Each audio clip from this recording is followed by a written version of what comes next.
Traditional 3D printing is really more defined as 2.5D. What it is a really stack up of two-dimensional layers which make a 3D part. What we're doing is true 3D. So we have 6-axis tool paths with both of our continuous fiber filament as well as the chopped fiber filament.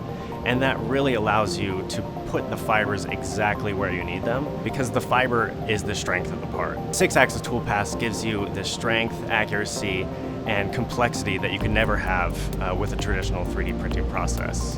Because we are running on the Siemens Cinemeric 1, it allows you to do really complex tool paths. We can do fiber in any orientation, whether it be just straight up and down, side to side, you name it.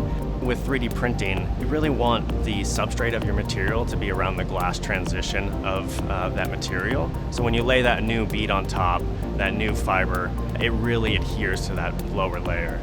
What we're doing is laser heating. So we're using the laser to heat both the substrate and the incoming material and creating a weld between those, getting that really good interlaminar adhesion. All 3D printing really suffers from a lack of interlaminar adhesion, and with that laser, we can really control that bond, that weld between those two layers.